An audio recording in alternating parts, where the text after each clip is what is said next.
This is a quick overview of the state of Tabletop today. I am in the Tabletop interface. I am the DM of this campaign. Notice that I don't have any other players currently in my campaign. If I did, they would be listed underneath me, their video streams, or if they were audio only, there would be an icon there for them. As DM, I have additional panels on the right and additional tools in my toolbar, but my video is also the upper left video, and it's bigger than the rest. Video controls, pretty straightforward. I have the ability to hide my video, mute myself, and then these are the avatar controls. I am currently myself, but I have access to everyone on this map because I'm the DM. Normally this would be a list of only creatures that I control. So for instance, I can inhabit Kendrick here, and notice that it applies a hue change, big eyes and cat eyes to my video. I can change to someone else like Tully here, who just has big eyes, or I can turn this all off and just be myself. Note that when I have somebody selected, there's an edit icon here, so I can open up the avatar editor and add new filters to that creature, reorganize things, edit things, what have you. So I'm going to be myself. Also, if I did want to temporarily just disable a avatar, I can do that with this icon. So this would be, I'm still Kendrick, but I'm just not showing the avatar. All right, the VTT, notice that we have tokens on a map, pretty straightforward. These are party tokens. This is a unique token, and these are template tokens.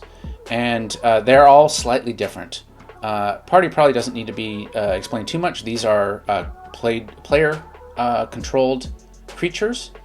Uniques are similar to players, where there is only one unique in the campaign.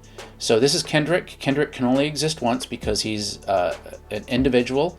And what that means is that if he takes damage here, if I move him to another map, his damage is going to be maintained. So if he only had 15 hit points, it doesn't matter where he is, where I put him, he's always going to have 15 hit points until he heals. Templates are one-offs, so I can have multiples of them on a map, and there's no maintaining of state. So this is a dwarf bandit. If I drag him to another map, if I drag a new one to a new map, he will be a new creature. Notice that he is charmed, and that's what this dotted line that is appearing around him indicates, that there is a effect on him. And also notice that templates have numbers, and this allows you to easily identify and distinguish between the different template types. Even though we only have one human bandit, he still gets a number because he's the first. And players can see this number, but they can't see the hit points and armor class. So this is just a quick way that the DM can investigate stats.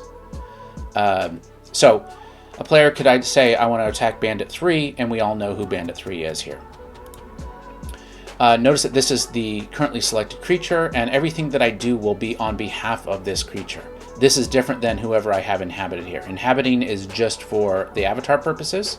So I could be Kendrick all day long, but I still need to work on behalf of our bandits, for instance. The party has a special feature, which is they are always going to be a cohesive group. So there are certain functions that I can trigger that act on the entire party. And one of those is this point of interest, which is what this icon is. I can set up point of interests on a map. So one of the things I can do is set up a rally, for instance. And when I click on a rally, it's going to gather the party together. One of the interesting things about that is if I look at my creature library, my party is actually 5 people, 5 creatures, not 3. And so when I rally everybody, it's actually going to rally the entire party, not just the 3 people who are on the map. So if I click this, it pulls the entire party to this place. And notice that this icon, which shows who's on the map, now shows Canon and Elsolve on this map, as well as the other 3. Here are the other types: the template type, the unique type, and the character type. Uniques and characters will show when they're on the map. Templates, obviously, because you can have more of them, does not show who's on the map and who's not. And I can continue to drag out additional creatures here. So if I want more dwarfs, I can do that this way. If I dragged another Kendrick out here, if I went over to Uniques and grabbed Kendrick, notice that he disappears. Because when I drag him over to this new location, there can only be one of him. So I have to remove him from the other place on the map. But if he had damage, his damage would be maintained.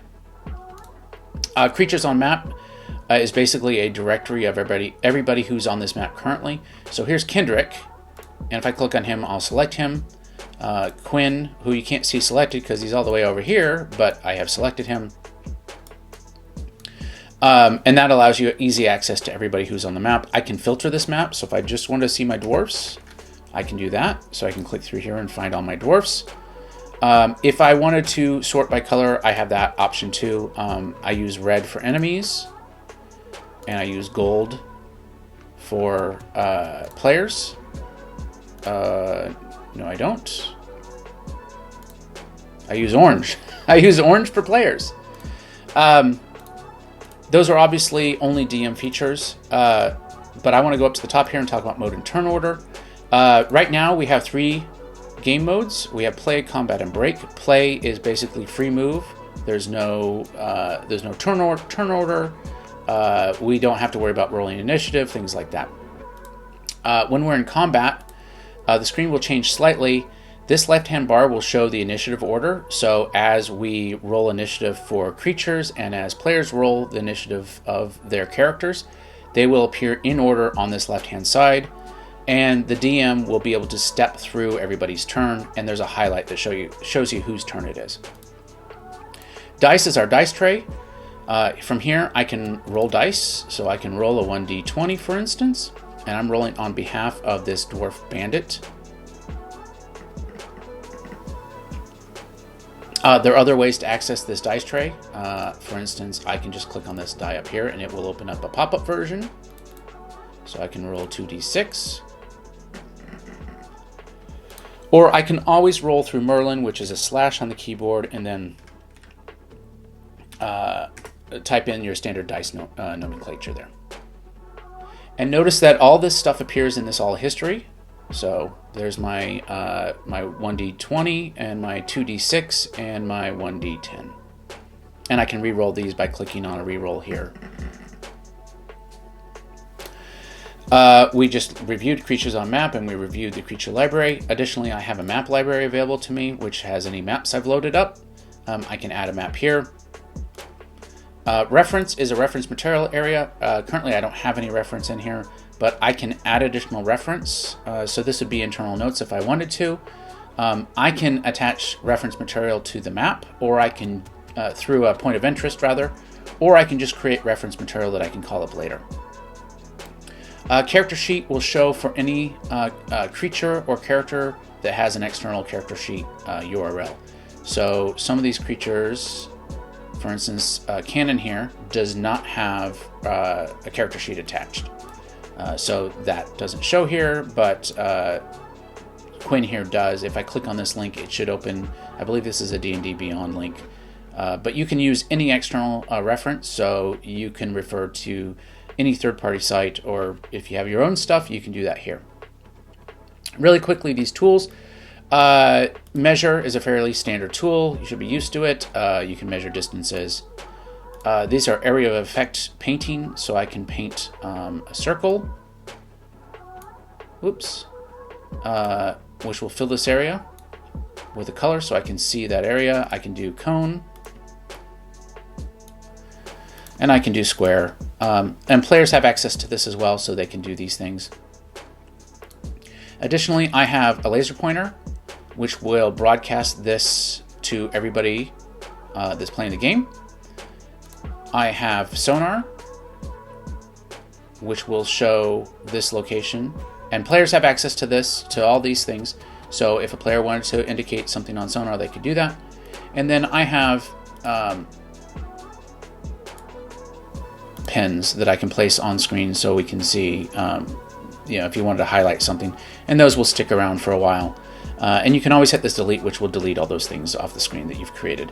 DM tools, point of point of interest, which I talked about. You can also add the rally point is a point of interest. You can add notes, you can add reference, you can link to other maps through the point of interest tool. And then Fog of War allows you to paint areas that are hidden from players or create areas that they can see. So this is all covered in another tutorial. But that is a really brief-ish overview of where Tabletop stands today. We are continually adding features, refining things.